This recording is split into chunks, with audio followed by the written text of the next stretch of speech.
often get asked is, do I put all my properties with one lender or do I mix them up? And when I do put them with one lender, do I cross-collateralise them? Which means that I bundle all the properties and all the loans into one loan application. And realistically, this depends a little bit on what your circumstances are and what you want to achieve from your investment property portfolio. Cross-collateralisation can have its advantages because in the short term it's a quicker process because it's one application with all the properties on it and all the loans in it. It can give you some bargaining power with the banks depending on the loan amount. The challenge with cross-collateralisation like that is that everything's tied together.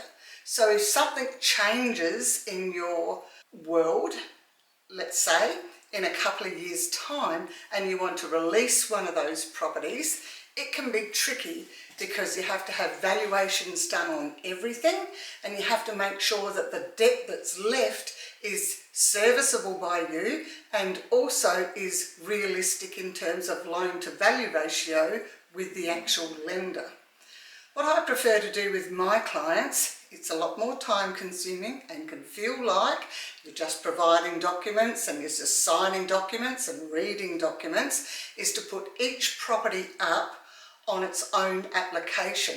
You can still effectively cross-collateralise, use the equity from one property to purchase another property, but the loan amount is tied to one property. So you might have a property and you want to buy another one. You've got some equity in property A, so you have one loan split for property A, and then you have a second loan split for the purchase of property B.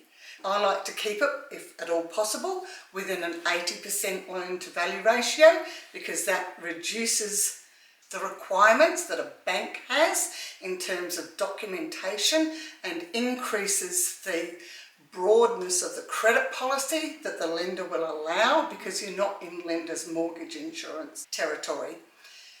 So that means you've got definitely one loan that's tied to one property and a second loan that's tied to another property. And that also makes the work easier for your accountant. In effect, reduce your accounting costs going forward because you've clearly delineated which loan belongs to which property by their loan amounts. And then you have a second loan application for the second property, and that might be an 80% loan to value ratio. It might also be a 90% loan to value ratio if you want more money in your cash flow. That's a discussion that we have to have. If you were going to go for a higher loan amount, in my mind, I would probably take you to a different lender for that second loan application because otherwise that application might impact the credit assessment of the first application. So there's a lot of different things to think about when you are in the process of working out where you're going to go for the money and how you're going to distribute that money between the lenders.